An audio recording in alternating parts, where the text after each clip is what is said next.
You've probably heard it before that you can have a business and work 4 hours a week on it and still generate over 5 figures a month. And I am going to be the one to pop your bubble a little bit, because even though there is an incredibly popular book, which is very good, you should go read it.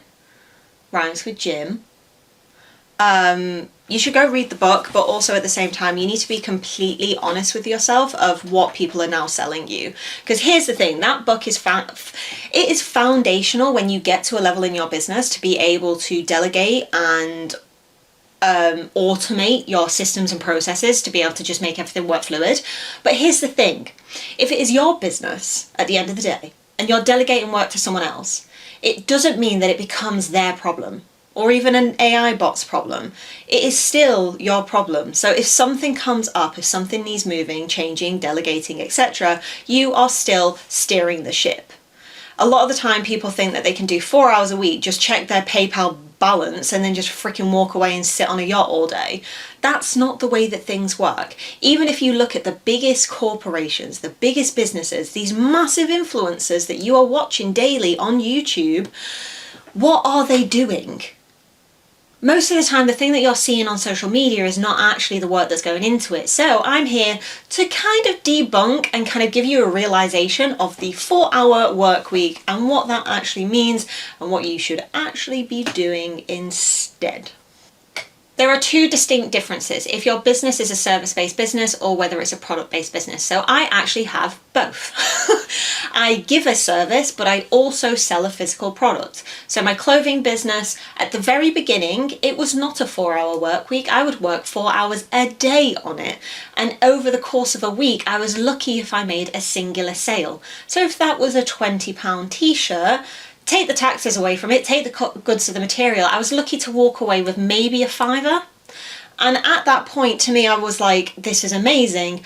But now, if you think about the way that the business runs, it's completely different. This is actually the most hands-off I am in any sort of endeavour that I do. Because we've got to a point where I'm able to have the systems, I'm able to afford those systems to be able to automate the processes. So we now use things like Facebook ads and we use UGC content or whatever it's called. Oh my God, that's terrible that I can't even say that. Basically, we have athletes, they make content, I make content. We have a consistent flow of content going onto Instagram, which then drives them into our emails. Our email follow-up systems are pretty rigid, so whenever someone comes into the funnel, they are nurtured all the way through. And again, you'll hear this in marketing terms. They go into the funnel and people come off at different points. Some people never make a sale, and that's absolutely fine, but the process is put in place that I don't physically have to keep doing it. Now there is a small difference because I like to keep my hands on the product a lot of the time, so I will spend a lot of time in Instagram just talking to people, saying hello, thanking them for following us, if they've made an order, if they've tagged us in something, little voice notes, little touch points to just kind of deepen that trust and also hopefully give them a reason to make a second sale. Not only because the product is good, it's because they like the whole thing around it. It's why our retention rate, I think, is just better than a lot of people's, because yes, I might not turn around and get 100 million freaking sales per day, but I have a very consistent flow of people coming in and out of the funnel. And a lot of the time it's not just a first order, it'll be second, third, fifth order. I missed out 4. So apparently no one makes 4 orders. There's a massive difference when you then take that to a service-based business, and this is why the 4-hour work week I just don't think works in service-based businesses as much as people like to think, because those people on the internet that are telling you that you can literally make 5 figures, 6 figures a month without having to do anything, I just think they're not being honest with you. If I am being totally honest, because they're not giving you the realism of what it's actually like to run that business. So if you're looking at these corporations, these massive people with 7-figure businesses and stuff like that, that come across on social media like they don't work, they actually do. If you looked inside of it, they do work. They do work a lot. And it's just the small differences is that they're delegating a lot more than you think. A lot of people think that, you know, these big corporations are just sat on the sidelines and just not really doing anything. They've just changed the way that they work. And that's where the 4-hour work week does work. Because if you're a leader, so if you are the CEO, COO, founder, whatever title you want to give to it. If you're on that level, you have a multitude of people working underneath you. So you have marketing teams, sales teams, lead generation teams, content teams, strategic teams, whatever you need to have inside of that, whatever business, product, service you're trying to sell, you'll have teams inside of that. And this is where the 4-hour work week might come into play. Because if you are the head of all of that and you have a very, very good team below you, you are able to just run down the pyramid, basically. So you're at the top, you tell your next in line, so your head of departments, to be like, this is the direction we want to go in, this is how we want to do it, blah, blah, blah, this is the plan. And then you allow them just to go and implement that. A lot of the time, though, most people who are coming into the funnel and being sold this dream are not there yet. And this is where you need to have a bit of a reality check. When you first get started in business, as I said, I spent so much time working on this that I got no financial reward from. It was hard work. When I first started, I was still working in vet nursing. So it wasn't like I had a typical 35, 40 hour a week job. It was like 60 to 80 hours, depending on what was going on. And then I also did this on top of it, and then also tried to have a social life as well, which didn't go very well. But if you looked on social media, we looked like we were thriving. And this is where a lot of the work is done behind the scenes that you're not probably going to be shown. But the difference with a service-based business, so for an example, take photography, I book a photo shoot, I get paid. That's it.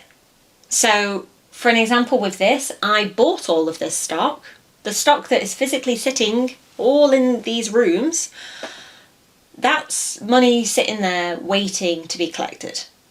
So there's not a financial gain from it straight away, and I think people get that a lot of the time confused. But with a service base, it's a lot easier for you to collect money up front. So essentially, if your overall goal is to literally just work as little as possible and claim as much money as possible, then get used to working probably 10 years beforehand for a chance of that opportunity. Because here's the thing, if you spend 5 minutes looking at everyone that you admire, inspire to be, and stuff like that on social media, you're probably going to find out very, very quickly that their background is not working as little as possible. It's actually working more than you think, because they were building the foundations to be able to scale enough to be able to delegate. It doesn't mean that the workload goes down. This is one narrative that I want to get out of people's head, and the book that I am referring to, the 4-hour work week, I do highly suggest that everyone reads that just for the systems and processes that he puts in place, and the kind of way that you can structure business to be able to give you more freedom. I don't think that is a bad thing. The problem that we have is that people think that they don't have to do the work. That is this significant difference between working 4 hours a week and actually having a good business behind it, and working 4 hours a week and having nothing. The workload is the same, it just means the amount of people working inside of it. And the real question that you have to be asking yourself is, do you actually enjoy the work? Or are you just trying to do it to be able to escape from something? So if you get really frustrated that you are responding to a client at 11 p.m. or 6 a.m., what is the actual problem there? Because most of the time, it probably is an automation or a system that's just not working correctly. You don't actually have to be messaging these people at those times, basically. I find this different because some of my clientele don't live in the UK where I reside. They're in Canada, America, Bali, Thailand, Russia, there's people all over the place, and you have to adapt to those time zones. So, do I want to be taking calls at 8, 9 p.m. in the evening? No. But do I love the work that I do that allows me to live the life that I have? Yes. So that's why I'm doing it.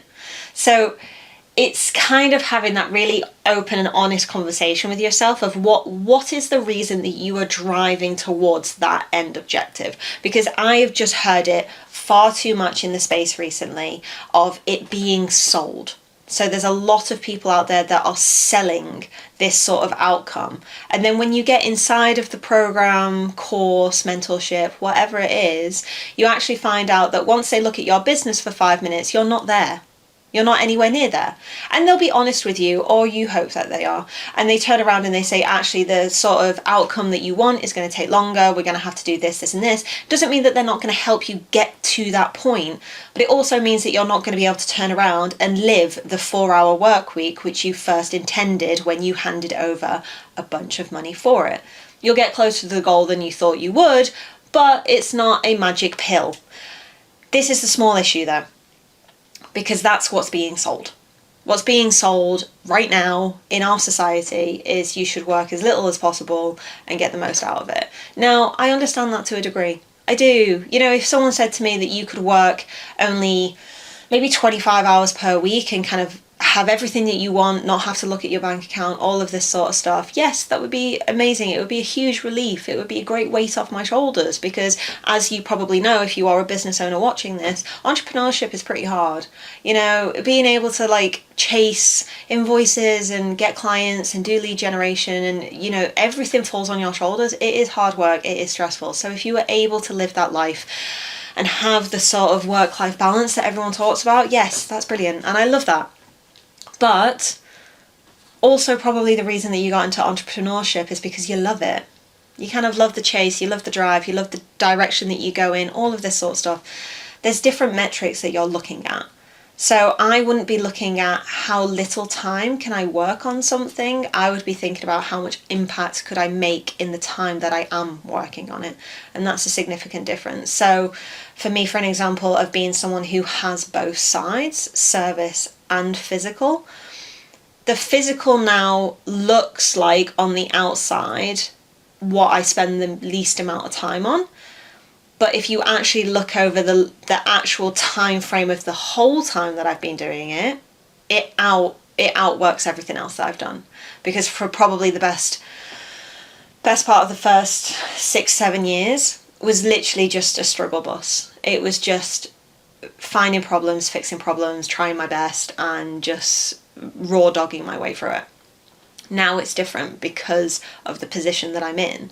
It doesn't mean that it's not still difficult. It doesn't mean that I sit here every day and I don't do anything. I still pack all of the orders myself. I still write all my thank you cards, all of this sort of stuff. I still have a very, very big influence inside of my business, but it is different from the very beginning, of where at the very beginning I also had to do all of the outreach, all of the emails, all of the customer service, all of the lead generation, the ads, everything like that. Anything that was going on with the business, I was the only person doing it. Whereas now it is slightly different, because I do have, whether it's a physical person or whether it is a system in place, we have a little bit more fluidity in it. And yeah, the difference between that and the service base is, yes, the service base made me more money up front, but it is a consistent hamster wheel. I would never be able to turn around and just be able to make that a 4-hour work week. I just wouldn't. When you give a service to someone else, you can't, there's not a time limit on it. And I think that's just what I find really baffling, you know, where people are like, I heard one coach, fitness coach, turn around and just be like, I only give every client 20 minutes a week. And I was like, why? I was like, what if they were struggling with form, nutrition, mindset? Do you not just like even suggest to just jump on a call with them and just help them out? And they were like, no. I was like, well, then you're a very poor service. I was like, you know, you might not like hearing it, but if you're not willing to do the 1% extra, what are you doing in the first place? That's my own personal opinion about it. Like, if you, regardless of you giving your skills and your expertise away, someone is paying for that. Like, at the end of the day, someone's paying for that. So you need to respect it.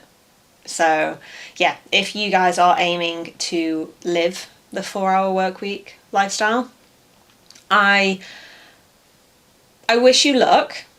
But at the same time, for me, is I'd much rather spend time doing all the things that I love and getting the life that I want, instead of just thinking of a time frame that I have to do it. I think that's just the way that I think now. I would much rather work 8 hours a day every single day on all the things that I love, like this, than work 4 hours a week and then spend 3 days just twiddling my thumbs. Because, I mean, I understand rest and relaxation. I do. R&R, amazing. Take time away, rest, repeat, all that kind of lovely stuff. But also at the same time, I love feeling fulfilled in what I do. And I think that's why entrepreneurship suits me, because that's literally what it is. It's finding problems and solving problems. But yeah, if any of this resonated to you, I'd love to hear it. Sorry that there's a massive chop in the middle of this. My camera overheated. If you have any follow-up questions or anything that you want to ask me, just drop them below. If you like this sort of stuff and you want to hear more, you might want to just click the button below here that says subscribe and like it maybe. Okay? I'll see you in the next one.